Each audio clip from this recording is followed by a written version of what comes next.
Welcome to the 12th grade Bridge Law Counseling lesson. We're here to talk about planning for life after high school, and there's a lot of information to know. So the first thing I want to make sure you know is who to go to if you have questions. So who is your school counselor? Well, a lot of you guys already know this, but just in case, Miss Neely is the counselor who works with students whose last names begin with the letters A through D. Miss Rohrbach is the counselor who works with students whose last names begin with the letters E through K. Miss Welch and Miss Turner both work with students whose last names begin with L through RI. They job share, so there's always one of them around. And then Miss McAllister, that's me, I work with students whose last names begin with the letters RO through Z. So if you do have a question, please start off by emailing us. We would really love to help you. We miss seeing your faces. So you should be able to see all of our email addresses there. And like I said, start off with an email and then we can schedule a Zoom session or talk to you on the phone or just go back and forth on email, whatever works best for you. But we really want to help you with your whole process of planning for after high school, even though we're in this weird COVID state. Okay, so today we're going to talk about a lot of different things. We're going to talk about all the different post-secondary options that are out there. So we'll talk about the military. We'll talk about different types of colleges and what colleges look for in terms of admissions, and then building a list of colleges that works for you. We'll talk about the application process, scholarships and financial aid, and then I'm just going to give you an introduction to Naviance. There is another presentation that will go more into detail with how you request transcripts and request letters of recommendation through Naviance, and I highly recommend that you watch that one because that's going to go into a whole lot more detail with that one thing that you actually really need to know how to use. So moving on, what is your post-secondary plan? Well, a lot of people don't really know. There are a lot of different options. So military service is a great option. Serving your country is always a great option. Going right to work is a great option. Technical 2-year and 4-year colleges. These are all different types of colleges that you could be considering. And some people decide to do something entirely different. They may go and do a mission trip for a year or a month or something, or do some other kind of service. They might do some kind of internship that's not related to a college or a job, or they might just take some time off and travel. We're not going to talk that much about that other option because that's a really personal thing. But if you do need help trying to figure out the other, we're happy to help you with that too. So first, let's talk about the military and the armed forces. As I said, this is a really great thing to do. It's a great way to begin your career or have a whole career serving our country. To find out more about the military, we recommend that you use this website that's listed here, military.com. And there you can learn all kinds of information about the different branches, Army, Air Force, Navy, Marines, Coast Guard, and the different things, what's required to join up, and the different job descriptions and salaries and other things like that. So what is required? Well, you need your high school diploma. You also need to take the Armed Services Vocational Aptitude Battery at a local military entrance processing station.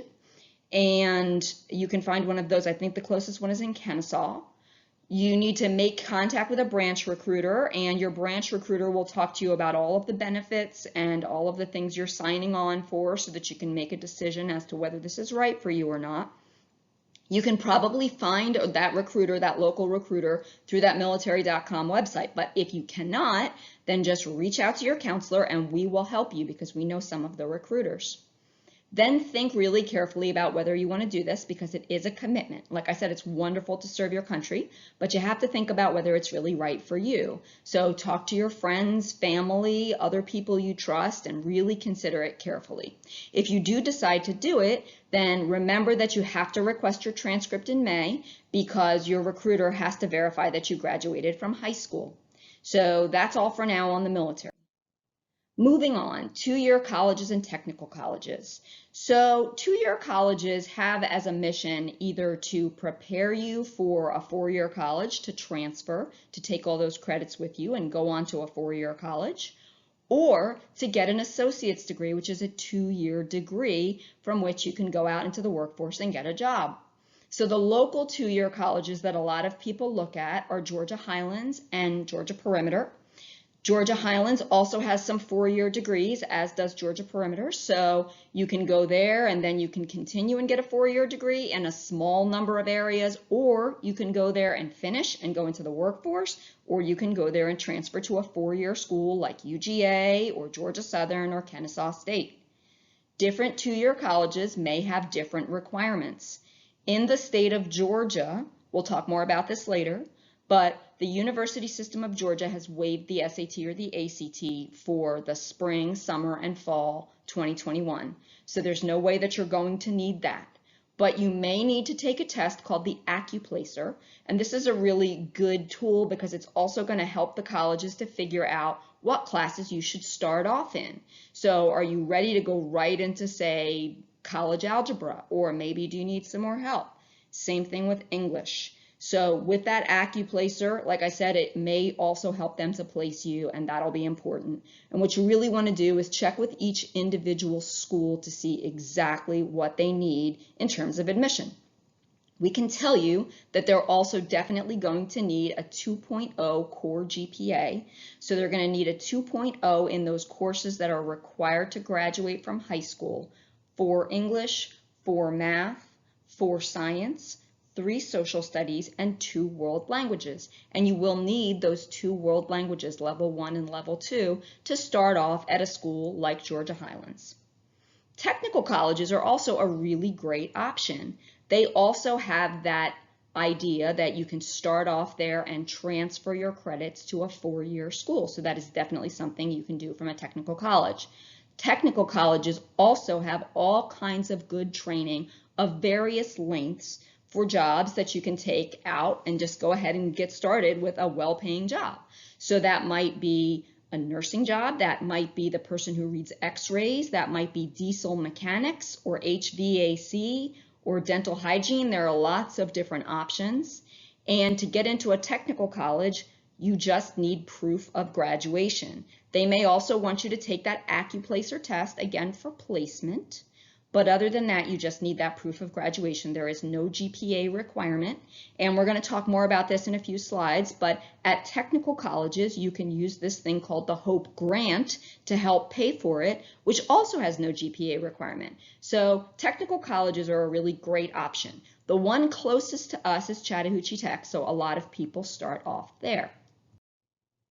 All right. Suppose you just know, I want to go to a 4-year college, or you're thinking that, and you know, there's a lot left there to consider.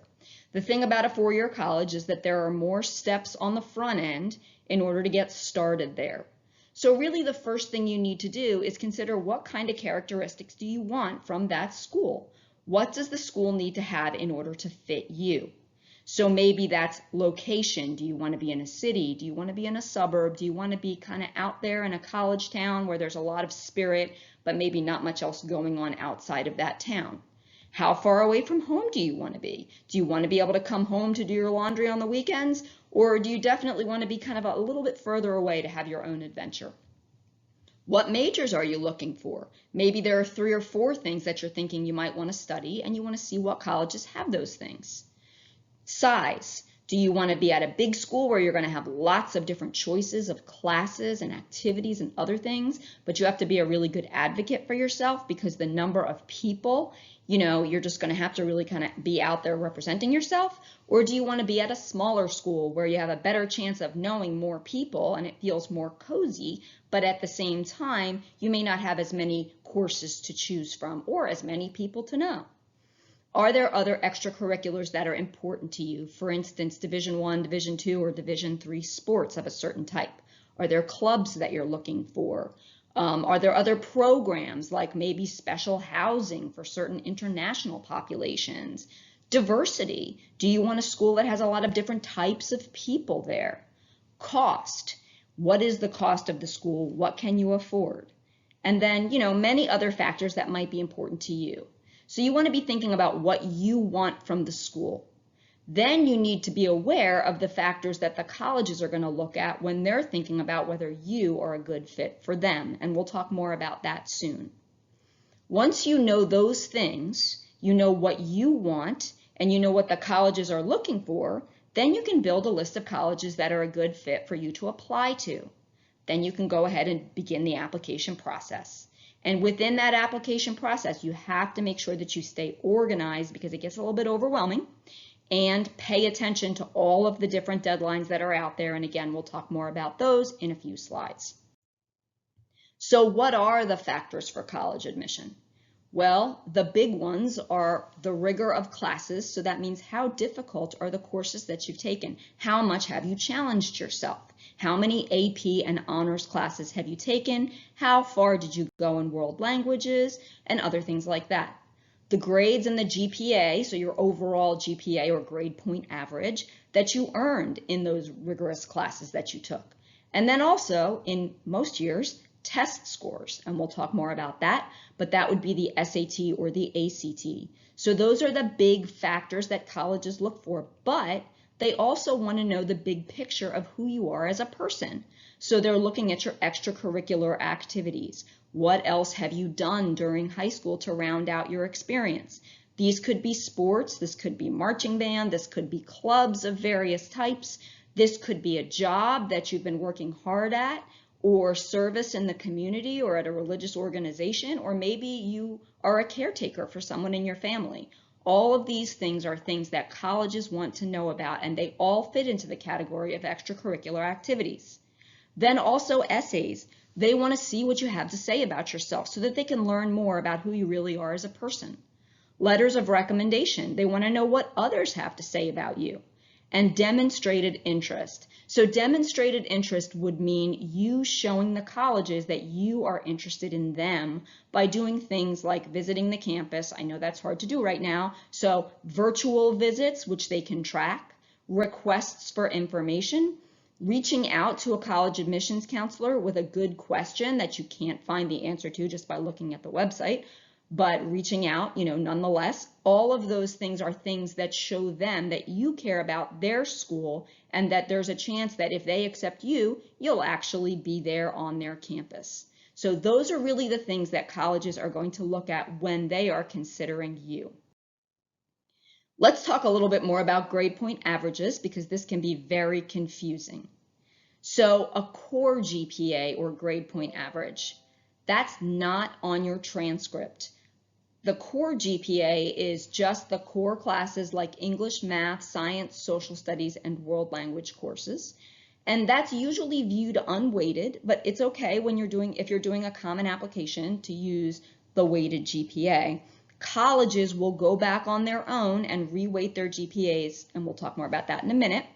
But they can also be looking at your Georgia high school GPA, which again is what I was just talking about before. The Georgia high school GPA would be the average in the 15 core courses that Georgia requires in order to earn a high school diploma. So again, that's 4 English, 4 math, 4 science, 3 social studies, and 2 world languages. So when you're looking at state schools like Georgia Southern and Kennesaw State and North Georgia and West Georgia, they're going to look at those 17 courses when they're calculating your GPA. Your overall GPA is also called your cumulative GPA, and you have a weighted GPA. If you took any honors or AP courses, that weighted number is going to be a little bit higher because you got some extra points for that. And your unweighted GPA is just without any of those extra points. You can see both of those numbers on the upper right-hand corner of your transcript when you look at it. Your HOPE GPA is just slightly different from your Georgia high school GPA or your core GPA, because that one is any courses taken in the areas of English, math, science, social studies, and world languages. So that would be if you also took an elective or a math support class like geometry support. Like I said, electives, that could be psychology in the area of social studies or sociology or current issues or yearbook or speech in the areas of English. All of those things will count into that HOPE GPA, and we'll talk more a little bit later about why that HOPE GPA is very important. Other points to consider. So as I said earlier, most colleges really consider your academic classes more. They are going to look at everything on your transcript because your transcript tells them a story about who you are and what you're interested in. So that doesn't mean that if you've gone through the whole pathway of, say, business through entrepreneurship, that they don't care about that. That does show them that you have this concentrated interest in one area. or doing band or orchestra or chorus for all 4 years, or JROTC. That shows a commitment. So it's all a very good thing to do. But when colleges are looking at your GPA, as I said earlier, they will recalculate that GPA based on a formula that they use, and they will concentrate more on those core classes. And different colleges will weigh things a little bit differently. So when you look at average GPAs for different colleges, and one of them is like a 4.2, you might say, well, how could that be? That's because that school is using their own formula and assigning weight to other courses in their own way. They have to do this because high schools and districts across the nation all use different weights. For instance, Paulding County uses a different grading scale than we do. So they have to recalculate your GPA in order to level the playing field for all of the students across the nation and sometimes across the world. Another thing to know before you build your list is you need to know whether you have the admissions requirements for that school. So when you look at a school's website, you can look at their high school curriculum requirements and see if there's something that you need that you may not have. Like for instance, I believe Mississippi and then also South Carolina will want maybe a class that's in technology, and they may want a fine arts class or something like that. So you do want to be looking to see if you have what the colleges want. And if you don't, but you really want to look at that school, then you need to get in touch with your counselor right away to see if there's anything we can do to help you with that. And if you have any questions about those requirements for specific colleges, it's always good to ask the admissions counselor at that school, because the admissions counselor is really the expert in that area. So now you've thought about all these different characteristics of what the college wants from you, and you've thought about your own characteristics and what you want from them. You know, you have some idea what your academic profile looks like. Maybe you've taken an SAT or an ACT and you have those numbers. If you haven't, you still know what your core GPA looks like. You know the curriculum that you've had and how rigorous it is, how many AP or honors classes you've taken. Now you're ready to search for the college's freshman profile. So what do they want? What does the average entering freshman at that school look like in terms of their GPA and SAT or ACT scores? Some colleges will have these statistics out there very clearly and easily to see. If they don't, then you can type in the search bar freshman profile, and you might have to do just a little bit of digging, but you can usually find some kind of freshman profile so that you can compare yourself to the average entering freshman at that school and see if you have what that school is looking for. With that said, you want to round out your list and make sure that you have some schools that not only do you have what they're looking for, but you pretty much have a great idea that you're going to get in there. So those would be your safety schools, schools that you're pretty sure you can get into because your test scores or average GPA and other things, your rigor and stuff, is higher than the average entering freshman. The important thing to know about a safety school, as well as you're pretty sure you're going to get in there, is you have to actually want to go there. So you don't want to pick a safety school just randomly without thinking about it, because if that's where you end up, you actually have to be happy about that. So it is extremely important that you have at least one safety school. And also with that safety school, one more thing, you want to make sure that you can pay for it. So when you're picking your safety, you want to make sure you have a place that you know you can afford as well. Target schools would be ones where you look like the average entering freshman in terms of ACT, SAT, GPA, rigor, and all of that. It has what you want. You fit the profile. There's a good chance you're going to get in there, but it's a good fit for you. A reach school would be one where maybe the average entering freshman has higher scores or a higher GPA or more rigor than you do, but you just really love that school and you want to apply, so you just take a chance anyway. There's nothing wrong with that. If you don't get into every school, that's okay. Anyway, the average person's applying to about 5 schools. You don't have to apply to 5. You can apply to 1. You can apply to 2. You can apply to 12. It's entirely up to you how many schools you apply to. Just remember that you need to have at least one safety school that you're happy going to, and then the rest is up to you. When you're thinking about how many schools to put on your list, also remember that every application costs money and every application takes time. So don't put too much on your plate. Make a list that's reasonable and prioritize the ones you like the best. Do those applications first. Okay, so you have your list of colleges. Now what? Next thing, you've got to find the applications. So you can find the applications for most colleges online at their websites. Not hard to find. You can Google their websites, or you can go to a search engine like collegeboard.org and find their websites, but that's where you want to start out. So when you get to that college's website, you're going to go to the admissions page, and then you don't just want to click on Apply Now right away. You want to look at that admissions page. Look at all of the information on there. See if there's an application checklist so that you can see all of the different things that you're going to need for that application. Do they need supplemental materials like essays or letters of recommendation? If they need essays, then you need to build some time into your plan to make sure that you're giving yourself time to write those essays carefully. And if possible, you want to review the entire application before you begin. You can't always do this, but sometimes you'll be able to actually go through the whole thing and just see what else there is. And very, very importantly, remember to look at the deadlines, because you want to make sure that you don't butt yourself up against those deadlines too closely and then end up missing something.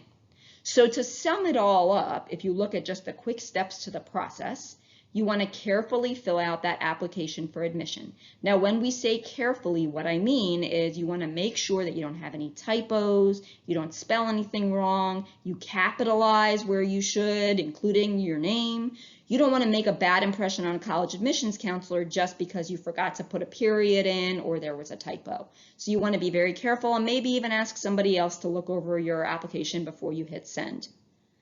Then you need to send your transcript, and like I said, there is another presentation that explains how to use Naviance to send your transcript and send letters of recommendation. Super important that you watch that one. That one is also available on the counseling website.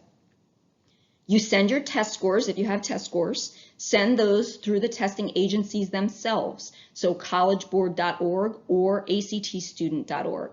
Colleges will not accept your test scores from us. They have to come from those testing agencies. And if you are an athlete and you're also doing an NCAA form, remember that you have to send your SAT or ACT scores to the NCAA as well. Then you want to make sure that you send those supplemental materials, those ones that maybe you're going to need to send through Naviance, okay? Make sure that you send those as well. And again, like I said, pay attention to those deadlines. So let's talk a little bit more about all of those deadlines. There are a lot of words on this slide, and I'm going to go through them, but remember you can always go back to this slide and just refresh your memory on what they all mean. So regular deadline is a school where it has a deadline like January 1st or something like that, and all of the applications must be in by that deadline. And then schools will actually sit and gather all of those applications and review them together, and then give everyone an answer on some later date. So for instance, UGA's deadline is January 1st for their regular deadline, and everybody gets an answer from them in March. A lot of schools that have regular deadlines will also have something called an early action deadline. And what that means is you get all your application materials and your test scores and your recommendations and essays and everything in by whatever that early date is, and then you get an answer earlier. So to continue with UGA as an example, if you apply by October 15th, then you'll get an answer usually before December 1st. So you're not promising to go there or anything, you're just getting all of your stuff in earlier with the idea of getting an answer earlier. And early action is really a good thing to do if by that deadline, that early action deadline, you feel comfortable about what your application looks like. So if you have everything the way you want it to be and your GPA is as good as it's going to be and you have test scores, if you decide you're going to have test scores and you're happy with them, then applying early action is a fine thing to do. It is possible that if you are on the fence in terms of admission with that particular school, that they may defer you to the regular applicant pool, and then unfortunately you don't find out until March. But if that happens, it's okay, it won't hurt, you haven't lost anything. Schools are not going to deny you from the early action pool any differently than they would deny you from the regular pool. So you don't give yourself a smaller chance of getting in, it just means that you might get deferred to the regular pool. And if they deny you from the early pool, they would have denied you from the regular pool anyway, but hopefully that won't happen. Early decision is a little bit different. That is binding. So with that one, you have to be very, very careful because you're filling out a contract that says, if you accept me, I will go there. You are promising them that you're going to go there. The only way to get out of an early decision agreement or contract is if they don't give you a big enough financial aid package, and you will usually get your financial aid package from an early decision school at the same time that you get acceptance to that school.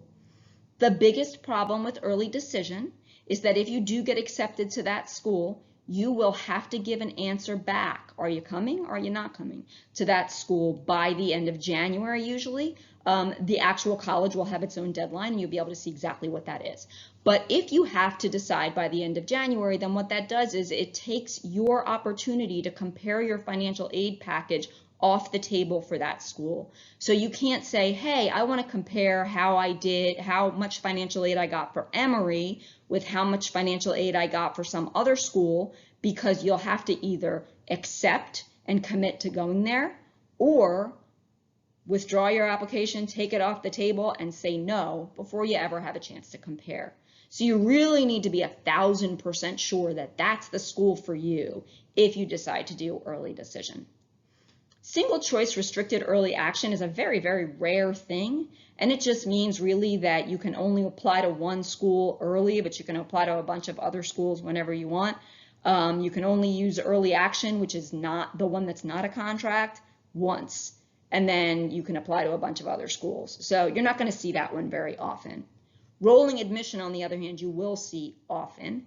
A lot of schools that our kids apply to use rolling admission. And what rolling admission means is that you send in your application, and then within a certain amount of time they evaluate it, and they just keep rolling on like that all through the application cycle. People submit applications, they get evaluated, they get an answer, usually within 6 weeks or so. And usually those applications, those answers start coming in September. So even if you've applied in August, you're probably not going to get an answer until sometime in September. And like I said, it's just rolling on like that. And the closer you get to the middle, the crunch time of the application process, the longer it might take you to get an answer from those schools. Priority deadlines are something important to know about because they typically have to do with scholarship money. So if a school says the priority deadline for this school is November 1st, they may say something like, in order to receive maximum scholarship consideration, you must apply by November 1st or whatever date they give you and submit all materials by that date. You really want to be looking for these priority deadlines because you don't want to miss the chance to get scholarship money just because you didn't get your stuff in on time. That happens to a lot of people, especially with Georgia Southern and some of the other schools. They have merit money to give, but they make the decisions on who gets those merit money based on whether people got their stuff in by that priority deadline. So just make sure you know when that is for each specific college that you're applying to. Okay, SAT and ACT. So we talked a little bit about this. I know that this has been a really sore subject for the class of 2021 because you guys have had a devil of a time trying to even take the SAT or the ACT. The tests keep getting canceled. It's very, very frustrating. Colleges know that. Many of them have made the SAT and ACT test optional this year, which means that you don't have to submit results. If you do have results that you're happy about, then you can go ahead and submit them. But you can also choose, no, I do not wish for you to consider my SAT or ACT scores when you look at my application. So really, you just have to be very careful to make sure that the school you're looking for, the school you want to go to, either is test optional or is not, and then you make sure that you take that SAT or ACT. The other thing to know about the SAT or the ACT is that as of now, while schools in Georgia are not requiring, public schools in Georgia are not requiring that SAT or ACT, the Zell Miller Scholarship, which is one of those Hope scholarships that people really like to get, that is still requiring a 1200 on the SAT or a 26 on the ACT. So if your goal is to get the Zell Miller, then you still need those SAT or ACT scores by the end of high school in order to get that Zell Miller scholarship. So with all of that said, and also just to add to that, that there may be other schools that have scholarship requirements that require that SAT or ACT score or scholarship agencies, maybe athletic scholarships that require that SAT or ACT. NCAA, as of now, is still requiring that SAT or ACT. So with all that in mind, the dates for SAT and ACTs that are coming up are there on the screen, so you can see them. You can go to sat.org/register to register for the SAT, myact.org to register for the ACT. And there are more tests than just those ones that are listed here. They go on past December, but you want to try to take it by December if at all possible. And when you're on those testing websites, make sure you look. There are registration deadlines that are going to be earlier than the test dates. So a registration deadline is typically 4 or 5 weeks before the test date. So you want to get in there and go ahead and register as soon as you can. Moving on, let's talk a little bit more about the impacts of COVID-19 on college admissions. So here we are, we all know we're being deeply affected by COVID-19. Standardized testing has been deeply affected by the situation that we're in right now. So if you do want to take an SAT or an ACT, priority might be given by those testing agencies to seniors because they realize that you guys need to take those tests. Also, additional test dates have been added. There are more SATs and ACTs this fall than normal because they know they had to cancel all of those tests in the spring. And then test optional, well, we did talk about this. So what does that mean for you? It means that you can choose, not at all schools, but at some schools, you may choose whether you want to submit those test scores or you don't. You can also choose whether schools will look at the test scores you may have already submitted. So for instance, UGA has said if you submitted as an SAT test when you were in 10th grade and it's already there in the UGA database, if you say, no, I don't want you to consider my test scores, they will not consider those as a part of your application. Other impacts, college visits. Well, as we said earlier, it's really difficult to do college visits if all of the campuses are closed. But schools will still notice if you take virtual tours, and virtual tours are a good way to get some idea of what a college looks like. So you can do those on the school's websites. You can also go to websites like campusreal.com, or you can go to YouTube and look for a campus tour of the school that you're looking for. I think College Niche is another one where you can go and just take virtual tours of schools. That's a good thing to do so that you have an idea of what that campus looks like. You can check the college website for virtual information sessions, which they will also have. And also stay tuned to the counseling page of the Allatoona website as well as Naviance for more information about college visits that are specific to Cobb County students. So again, these are going to be virtual visits, but you may have a chance to ask questions to college admissions counselors on a, quote, virtual visit. So you definitely want to be looking for more information about those virtual visits on our website and also on the school's websites. And the college's deadlines and requirements are being constantly updated because things keep changing in this atmosphere that we're in right now. We know it. It's kind of, unsettling, but it's something that you just got to kind of keep in stride and just make sure that you keep looking at those websites to see if anything has changed. All right, so Hope Scholarship. Let's talk a little bit more about this. First thing I want you to know is if you create an account on www.georgiafutures.org, this is a great place to go for all kinds of different information. You can fill out your financial aid forms from here. You can do college searching and career searching from here. And again, if you create an account on here, then you can see what your Hope GPA is as of now. So your Hope GPA is what determines whether you are eligible for the Hope Scholarship or the Zell Miller Scholarship. The Hope GPA is calculated using only core courses, but as we said earlier, that can also include electives in the core areas. So English, math, science, social studies, and world languages, all of the core courses that you've taken in those areas, and any electives like psychology or sociology or geometry support, they all go into that Hope GPA. With the Hope GPA, you don't get any extra quality points for honors, but you do get a half of an extra quality point for any AP or dual enrollment classes that you've taken up to a 4.0. Unfortunately, you don't get an extra half a quality point for an A, but you do get an extra half quality point for a D, a C, or a B on that HOPE GPA. So in order to get the HOPE scholarship, which is a significant portion of tuition, usually somewhere in the 80s percentile, 80% or 82% or something like that, it's a large percentage. I don't know the exact number. But in order to get that scholarship, you need to have a 3.0 HOPE GPA at the time of graduation, as well as 4 courses that have HOPE rigor.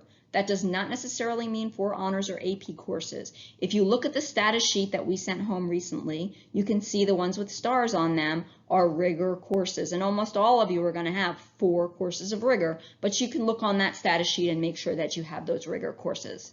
Anyway, by the end of high school, so by your final high school GPA at the end after graduation, that GPA needs to be a 3.0 or higher to get that HOPE scholarship. You also need to fill out a form called the Free Application for Federal Student Aid, which serves as your HOPE application as well.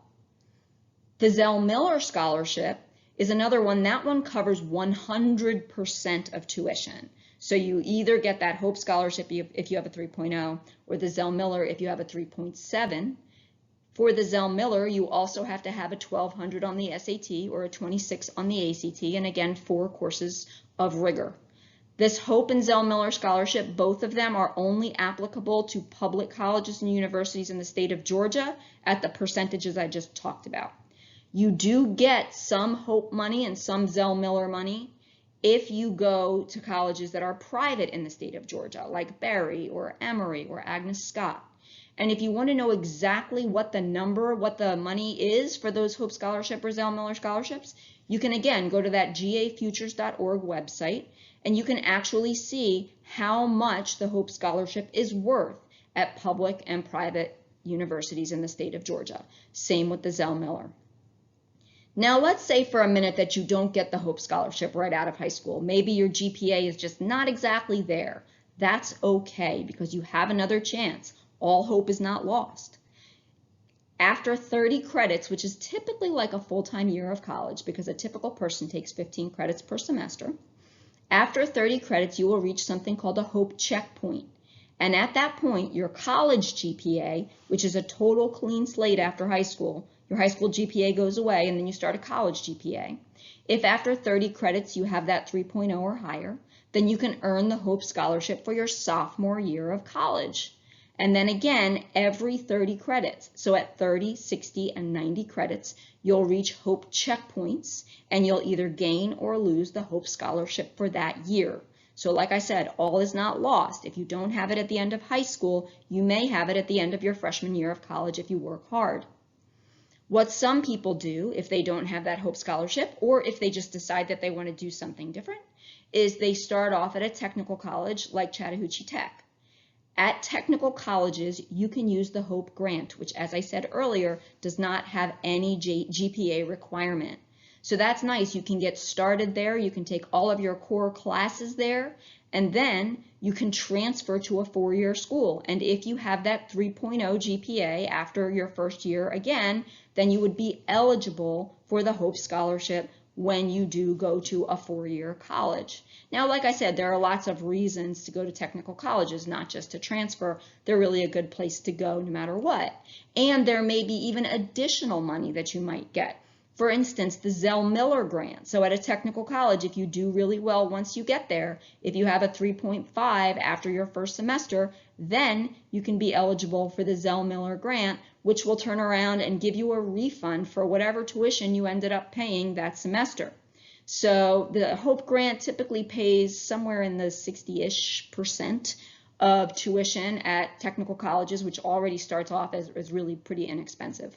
And then that Zell Miller grant would turn around and give you a refund at the end if you had that 3.5 GPA or higher. So really great scholarship money to consider. All of it stays in the state of Georgia. Unfortunately, you can't take it with you to Auburn or Alabama or South Carolina or anywhere else that's beyond state lines. Okay, so the HOPE money isn't the only money that's out there. There is other scholarship money. There are lots of different types of scholarships. So there is merit money, which would be, okay, you did really well in school, or maybe you did really well in some area and someone gives you a merit scholarship. Athletic scholarships would be for that specific athletic thing that you're good at. Organizational scholarships might be that, your parents belong to a certain organization or you belong to a certain organization, and so you can apply for a scholarship through there. And then there are institutional scholarships. Institutional scholarships are scholarships that go specifically through that college itself. So if you say, look at Kennesaw State, they may have some kind of OWL scholarship or something that's just specific to Kennesaw State. And then we also have need-based scholarships. So need-based scholarships and grants are both things that you don't have to pay back. Scholarships just in general are things that you don't have to pay back. Need-based ones would be because maybe also you're in a situation where you have some financial need. So those are all the different types of scholarships. And if you want to do a scholarship search, that would be a great thing to do. The most important place to go to look for scholarships is the actual school itself. So like I said, I was talking about Kennesaw State, but a lot of different schools out there will have their own institutional scholarships, and they may even have their own scholarship application forms that they want you to fill out in order to be eligible for those scholarships. So you definitely want to look at the admissions page or the financial aid page or the scholarships information at each college's website that you're going to apply to. But you can also use search engines to find other scholarships. So collegeboard.org is one that you might be using to apply for the SAT or to check your AP scores. That one has a search engine. Fastweb.com has a search engine. GA Futures has a search engine, and Naviance has a search engine. So those are all different places that you can go just to look for scholarships that might fit you. Those are the places where you're going to find those weird scholarships that people talk about, like the zombie apocalypse scholarship or the left-handed scholarship, and lots of other scholarships. Definitely worth looking at. And then fineaid.org, which you see there, and also the link at the bottom, those are two different places. Studentaid.gov and fineaid.org are places where you can go to learn more about financial aid in general and to understand all the terms and everything that would be out there for financial aid. The studentaid.gov one, the one at the bottom, is also a place that you can go to fill out your free application for federal student aid, or your FAFSA form.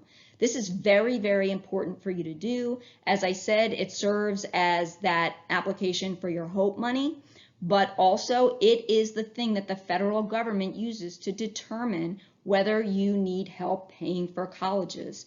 And you will send that information to the different colleges where you're applying to, and they will base their financial aid package on that FAFSA information. So please, please, please do that FAFSA. It will open for you on October 1st. You can't do it until then, because if you do it before October 1st, you're doing it for this academic year, 2021, and that won't help you to pay for college in 21-22. So make sure that on October 1st, or as soon as possible afterwards, you go ahead and you do that FAFSA form. Then, as I said, there may be some other financial aid forms out there as well. So schools might have their own financial aid forms, like I said about Kennesaw State, and then I know Georgia Tech has its own form. A lot of schools will have their own form that they want you to fill out. Many, many private schools will also have this form called the College Scholarship Service Profile Form. This is the only financial aid form that you should do that has a fee attached. All the rest of the financial aid forms that you use, they are free. So if you're out there and you see some website that advertises that if you fill out this financial aid form for $40 or whatever, then they're going to guarantee you scholarship money, that's a scam. Don't do that. But with the CSS profile, it does cost money to do that. And like I said, some schools will look for you to do this CSS profile form. If you want a comprehensive list of those schools, you can go to the College Board website at what you see there below, or you can just look on the school's website under what's required. They should tell you that they need you to fill out that CSS profile. All right, so now let's talk about Naviance. So Naviance is a college and career readiness system. There are a lot of different great tools on Naviance, and all of you have a Naviance account. Here are some of the different things that you can do on Naviance. You can plan for college and careers. You can take things like an ability profile or an interest inventory, a personality inventory. All of those things together when you take them, the results can be used to help you find careers that fit you and also help you to find colleges that fit you. And you can also watch videos on certain careers from people who are actually in the careers, or just learn more about certain careers, or get links to places like the Bureau of Labor and Statistics website, where you can get up-to-date statistical information on things like, is it a growing field and how much money might I make? So college and career planning tools on Naviance are really great to use. You can use Naviance to build a resume. So if you're thinking about getting a job somewhere and you need to, buy a car or start paying your cell phone bills or saving for college, you can use Naviance to build a resume. You can also use a resume with your college applications and go ahead and upload that resume there. So having a resume is always a good thing to do. And like I said, there is that resume building tool on Naviance. You can communicate with us, your counselors, through Naviance. We need you to put your email address into Naviance, which I'm going to get to in a minute, so that we can send you information that you need to know about good stuff that's coming up. And then, as I already said, you can use Naviance for scholarship searches. And on Naviance, on the homepage, there are some really good websites there that are just directly linked to that Naviance page. So you can go to collegeboard.org or Georgia Futures right from Naviance. So how do you get into Naviance? Okay, logging into Naviance. You guys got some directions when we sent you those status sheets and transcripts. You also got directions for how to use Naviance. So if you Google Naviance, it might take you to the wrong place. So don't do that. If you do that, you won't access the secure site and you might have other problems. So instead, you want to go to cobbk12.org, the Cobb County website, and then go to Parents. And after Parents, you should be able to find Naviance. It should be a choice there. Or you can go to the Allatoona website. Under Find It Fast, you will see Naviance as a choice there. So you click on Naviance. If you get a choice after you click and it says, do you want to use Clever? Yes, you want to use Clever to log in. So please do that. And if you are at school on the network, which I wish we were all there together, if you are at school on the network, then you would automatically get logged into Naviance if you were logged in on the network. At home, you're going to use your username and password that you've already established to get into the network. If you have any problems getting into Naviance, then you can always reach out to your school counselor. Remember, you got our email addresses there in the beginning of the presentation, and also we're on the faculty email list, and you can click on the counseling page of the website. If I could just take a second to tell you guys the way you find the counseling page, because it's kind of hidden now, is if you go to the Allatoona website and then click on About, one of the choices there is counseling. That's how you get to the counseling website. And again, that's another way that you can get to our email addresses to reach out to us if you need help getting into Naviance or if your parents need help getting into Naviance. So one thing that we really need you to do here, please, as soon as I finish, please go ahead to your computer, which you're probably already at watching this, and log into Naviance and do this next thing that I'm going to ask you to do. So you use your username and password, like we said, the ones that you use for Office 365, to get to the Naviance student homepage. And then you can see on the upper right-hand corner are some choices. One of them says About Me. So at that About Me choice, please click on that, and then click on My Account. And then once you're in My Account, click on the pencil icon in the contact information box and enter the email address that you actually really use. A lot of you did this last year, but I know some of you didn't get a chance because, we didn't go back to school after March 13th. So if you haven't already done this, please, please, please go in there. If you have already done it, go in there and make sure that you're still using that same email address that you put in there last year, and then click Save. All right, so you know how every year we go into your classroom and we tell you that there's something you need to do. There is something you need to do this year for the bridge law, but it's going to come out later because we need to know your plans once you've made your plans and you're not sure what those are yet. So if you're graduating in December, you're going to receive a survey to complete around Thanksgiving break. If you're graduating in May, then you're going to receive that survey around spring break. You have to complete this survey. Please, please, please, in order to participate in graduation, we need you to complete this survey. So make sure you pay attention when the survey comes. More great things coming up. So next week, if you're watching, I guess it's this week, I'm sorry, when you're watching this, if you're watching it on August 31st, the day it comes out, on September 2nd, we're going to have a senior Q&A session that will be live. So you can ask us anything about, hey, I'm thinking I want to enlist in the military, I'm trying to get a job, I can't figure out what college is right, all kinds of general questions. We will be there to give you answers. We need you to register to be a part of this at the link that's there, and then we'll send you a link to our Teams, which is like Zoom session, and you'll be able to get in there and ask us questions. We're also going to have another virtual presentation called Getting Down to Detail, the nuts and bolts of the four-year college application, with a COVID update of everything we've learned up to that point on September 14th. So we'll talk more about things like letters of recommendation and essays and other things you might need help with at that virtual presentation. On the same day, September 14th, you're going to see a virtual presentation of what else is out there, alternatives to four-year colleges. So for those of you that really aren't sure you want to go to a four-year college, what else might you do?